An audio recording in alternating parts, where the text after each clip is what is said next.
kita buka plastiknya, atau bisa diremas dulu di sini supaya lebih mudah dalam pelarutan dan tangan juga tidak kotor.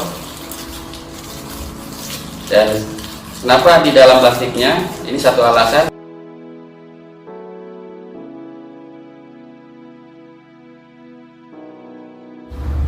Bismillahirrahmanirrahim. Assalamualaikum warahmatullahi wabarakatuh.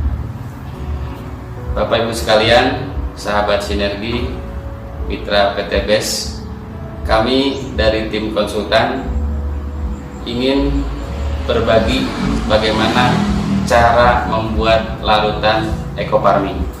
Seperti yang kita saksikan di depan saya, ada 3 jenis larutan yang akan kita campurkan ke dalam ekofarming.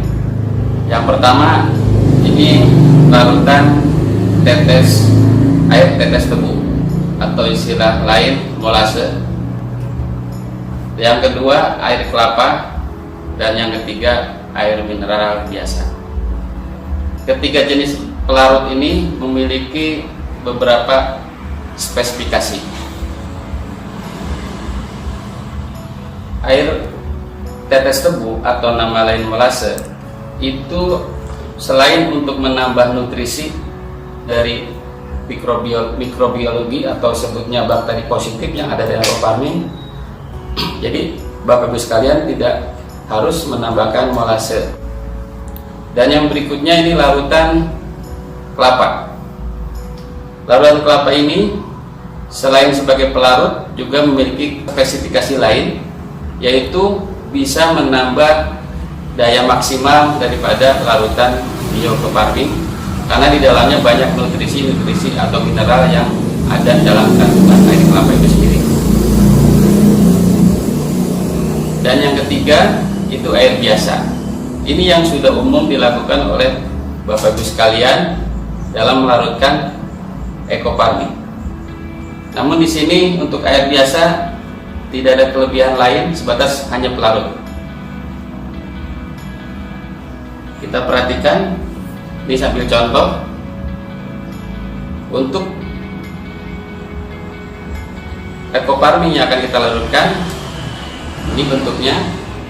Kita buka, boleh berdiri nih. Nah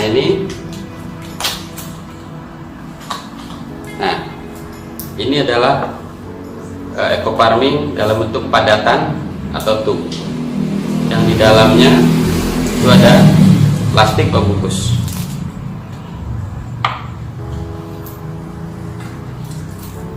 Ternyata di dalam tub ini juga dalam kemasan ada buku petunjuk untuk penggunaannya, baik kebutuhan jenis tanaman maupun dosis standar yang ada dalam brosur ini. Kita buka lagi.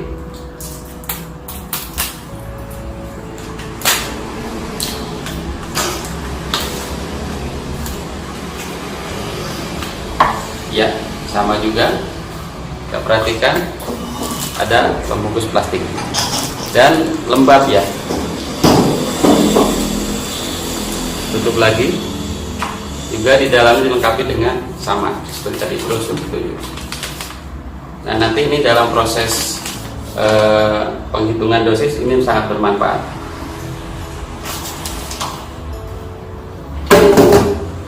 Mari kita langsung saja tata cara pembuatan larutan, mulai dari larutan tetes tebu ya.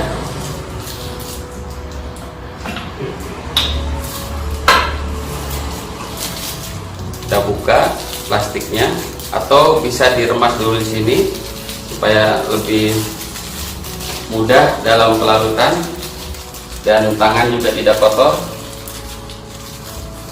Dan kenapa di dalam plastiknya? Ini satu alasan supaya tangan kita barangkali kalau yang masih belum disterilkan bisa menunjukkan kontaminasi. Ini maaf contohnya tidak pakai alat sarung tangan, tapi sengaja saya supaya lebih steril, jadi diremukannya di dalam plastiknya saja.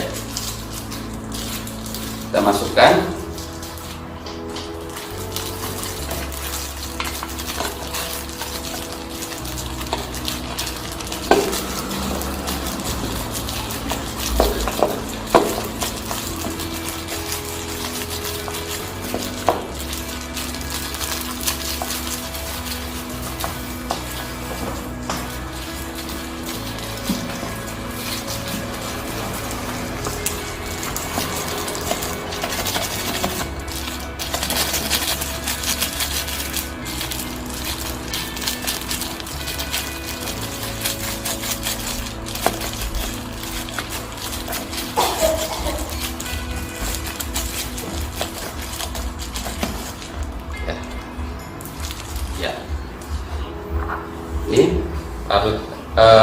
ekoparmin yang sudah dihancurkan dan dimasukkan ke wadah yang akan kita jadikan biang ekoparmin. Selanjutnya kita campurkan molase atau air es tebu ini menjadi pelarut.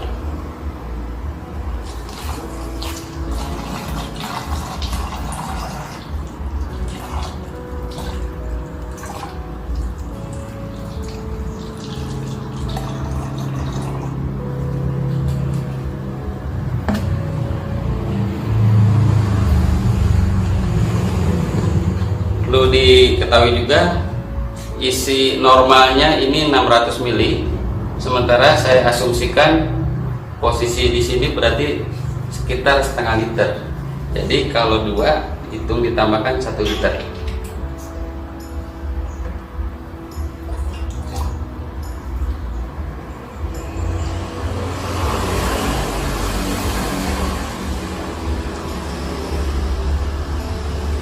Larutan dari air kelapa. Ini masih ya posisinya seperti yang tadi dilakukan, karena tangan saya ini perlu diremas ataupun dihancurkan di dalam plastik supaya tidak terjadi kontaminasi. Nah, ini kelebihan dengan adanya tambahan plastik ini, minimal pada saat penghancuran tidak langsung kena tangan, sehingga tidak kemungkinan kecil untuk terjadi kontaminasi bakteri yang ada dalam tangan kita. Kita masukkan ke sini.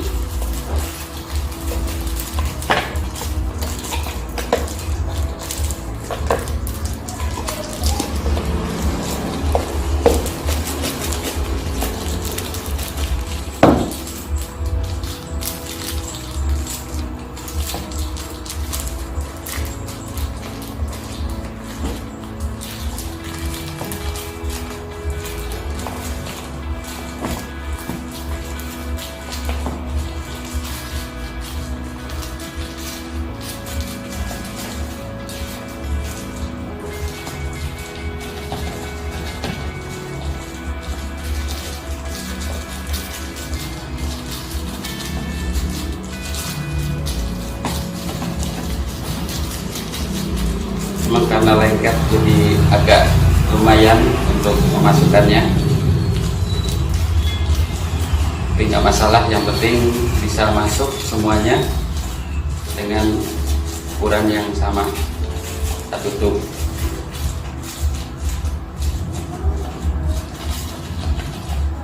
Oke, kurang lebih hampir habis.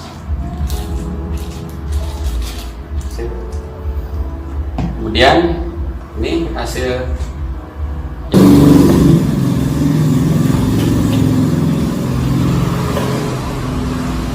botol kedua.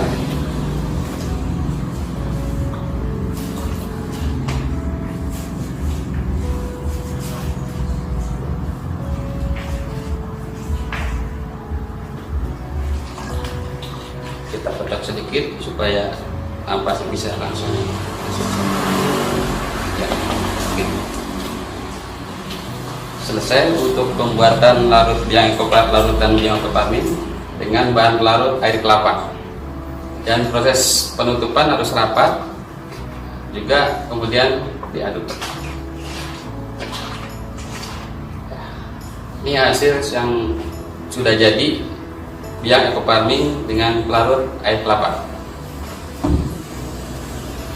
Kita lanjut berikutnya untuk larutan dengan air mineral atau air biasa. Air biasa kita hancurkan dulu supaya lebih memudahkan.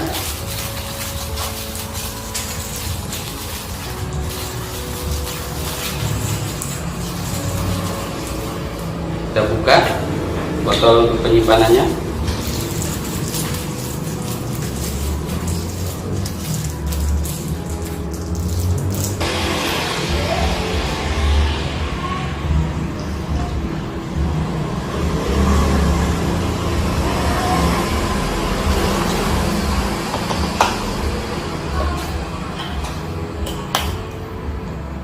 kedua.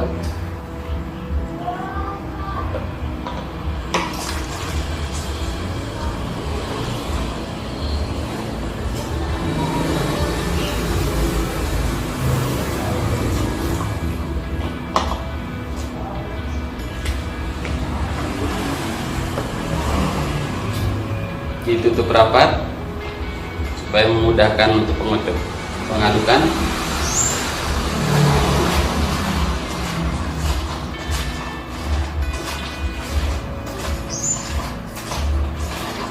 Inilah larutan yang sudah jadi dengan pelarut air mineral biasa. Kita taruh di belakang ininya supaya kelihatan perbedaannya, mungkin karena reaksi dengan beberapa pelarut yang berbeda.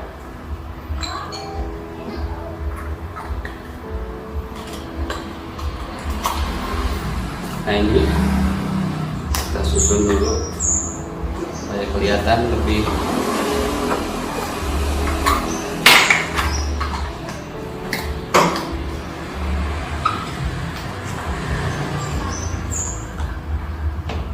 itu lagi.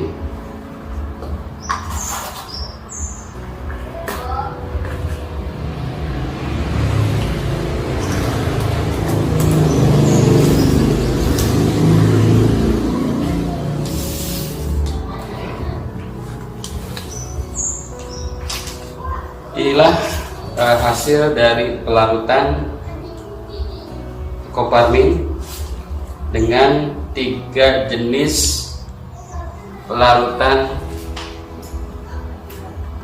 yaitu air tetes tebu molase, ini dengan air kelapa, dan satu lagi dengan air mineral. Secara fisik kelihatan hampir mirip ya, anggapnya sama.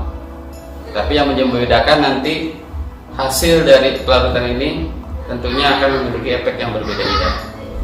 Yang pertama, ini jelas dengan molase kita tidak perlu lagi menambahkan molase untuk dalam waktu penyimpanan yang lebih lama. Yang kedua, ini juga sudah mengandung mineral, bahkan ya air kelapa juga di dalamnya ada glukosa. Jadi ini sudah tidak perlu lagi ditambahkan molase atau nutrisi mikroorganisme. Yang ini yang terakhir, ini mesti ditambahkan molase kalau disimpan lama. Terus untuk nanti pemakaian berikutnya setelah selesai membuat larutan, ini menjadi ukuran bahwa larutan ini nanti akan dibagi dalam bentuk dosis ataupun penghitungan konsentrasi dalam aplikasi penyemprotan. Nanti pada sesi berikutnya kita akan terangkan atau sampaikan materi tentang bagaimana cara menghitung dosis dan konsentrasi penyemprotan.